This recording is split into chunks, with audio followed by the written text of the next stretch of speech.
طالیس یەکێکە لە فەیلسوفەکانی ئیغریق و ڕۆمان یۆنانیە. فەیلسوفێکە ساڵی 460-470 پێش سەیدنا عیسا پێش لەدایک بوون، لەدایک بوو لەو فترەیە ژیاوە فەیلسوفە و عالمێکی مەشهور و گەورەیە. لە باسی ئەو طبعاً ئەڵێ ئەسڵی وجود ئاوە، بەڵام خۆ گومانیشمان لەوە نیە ئێستا ئەم زەمەنەی ئێمە بۆمان کەشف بوو لە ڕووی علمی فیزیاییەوە لە تەقینەوە گەردونیە گەورەکەەوە بۆمان دەرکەوت ئەگەڕێنەوە بەدوایەوە ئاو چۆن لەسەر زەویە دروست بوو ئەو بۆ خۆی مەعجزەیەکی تر.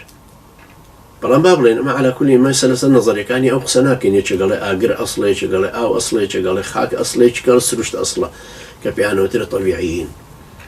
بەڵام ئەم بەڕێزە ئەم تالیسە ئەڵێ چی؟ تالیس ئەڵێ بە مەلایین ساڵ ئەم زەڕاتانەی گردون لە یەکتریاندا و بە یەکتر کێشراون، نەتیجەتەن ئەم گردونەمان بەم شێوە بۆ دروست بوون.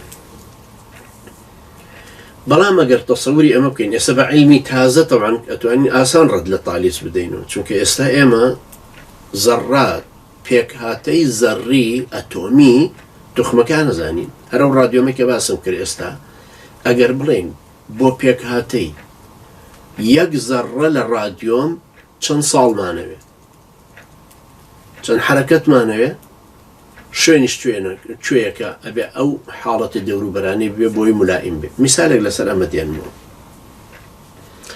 بۆی ڕەدێ لەمە بدەینەوە، چونکە ئەمەش یەکێکی کەشیان هێکسلی ئەڵێ، جۆلیان هێکسلی ئەڵێ ئەگەر 6 مەیمون، ئەمەش تەمانی زافە کە مەسەرێک دوای ڕەدەکە لە هەردووکیانە دەمەوە، ئەڵێ ئەگەر 6 مەیمون ئامێری تابیعیان بدەینێ، هەرێکی ئامێرێکی تابیع بەردەوام ئەمانە بە شتێکی خەیاڵی ملیۆن ساڵ پەنجە بنێن بەم دوگمانەیە بە حرفەکانە. دوای شعرێکمان بۆ دروستە بێ وەکوی شکسپیر. هێبەس قسەیەکی زۆر بێت دەلیلە، چونکە ئێمە گەر با بڵێن بە ملیۆن ساڵیش نەبێ، با بڵێن لە ساڵێکە ئەم مەیمونانە هەر ئیش بکەن ئاوە، بەڵام خۆ بێ کەلیمەیەکمان بۆ دروست بوو. یعنی شتێکی زۆر نامەنتەقیە خەڵک لەسەر ئەم گردونە بە دیقەتەوە، لەسەر ئەم ژیانەوە، لە دەستپێک و کۆتاییەوە، لە ژیان و مردنەوە، لە تاقە و لە مادە و لە وزەوە، لە دەستپێکەوە بگەڕێنەوە بۆ شتێک کە ئەم حرەکەتە عەشوائیە، ئەم قسە عەشوائیەمان پێ بووە. بڵێ 6 مەیمون ئەگەر ئاوە بە ملیۆن ساڵ هەر ئاوا بکەن شعرێکی وەکوی شکسپیرمان بۆ دروست دەبێت.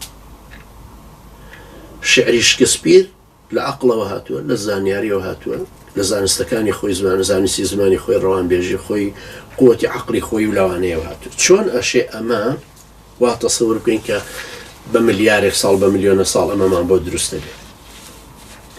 ئەگەر ئێمە تەسەووری سێڵێکی زیندوو بکەین لە جوابی هەردووکیان، نەتالیسیش و هێکسلیش، سێڵێکی زیندوو فڕەن سێڵ زۆر زۆر بچووکە، ئێمە ئێستا عیلممان هەیە زانین سێڵێک چەنە و چۆنە، مەلاین سێڵ لە ئینسانە. سێڵێکی زیندوو لە ناو سێڵی زیندووە پرۆتین هەیە بۆ دروستبوونی یەک پرۆتین کە ئەو باسی سوتفەکە ئەکات.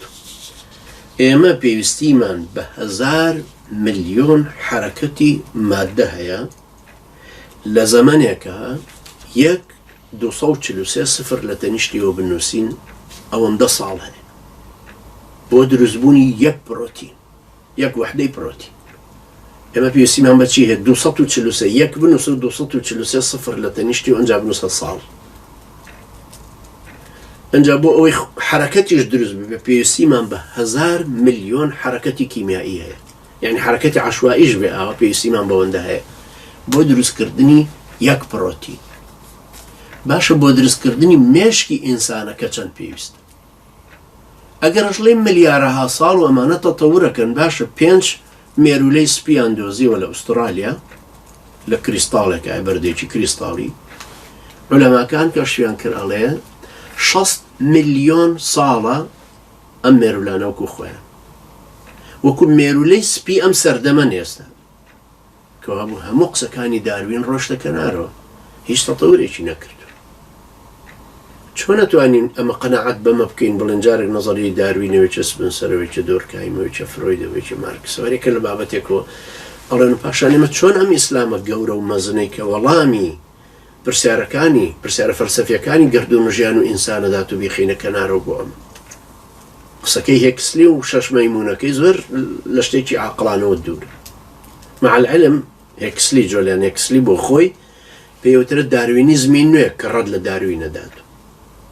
ئەوەی تالیسیش بەڕاستی زۆر شتێکی غەریبە و ئەوانی تریش کە بڵێن وجود ئەوەندە بە دقەتە ئەوەندە بە سیستمە. طبعا خەیاڵی هەرچەند بیری لێ بکەین و ئێستا عیلم کە زۆر باش پێشکەوتووە هەرچەند بیری لێ بکەیتەوە سیستمەکە زۆر لەوە گەورەترە کە تۆ تەسەووریەکەی. ئێستا ئێمە خەڵک ناپەڕژێتە سەر بیرکردنەوە لە سیستمەکە، بەس بیر بکەن لە سیستمی عەسەبەکان کە دەسەدەی لە شتێکی زبر چەند عەمەلیە کرد، چەند مەلایین خەلایە پێوەی مەشغوڵە بێگێنێتە مێشک، چۆن ئەو سورعەتە یەکسەر دێتەوە وەڵامەکەی دێتەوە.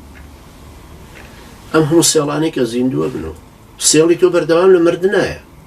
هەر 6 مانگ فەقەرەکانی پشتت هەمووی گۆڕاون، شتی نەهاتۆ تۆ پێش. ئەنجا تۆ تەسەور کە ئەم وجودە بەردەوامە چۆن ئەشێ بەبێ خالقێکی زیندووی بە ئاگای زانای دانای بەدەسەڵاتی بەهێزی کاریگەر ڕوو بدە. چۆن ئەشێ ئەمە بەبێ ئەمە ڕوو بدە کەوا شتێکی زۆر ناموم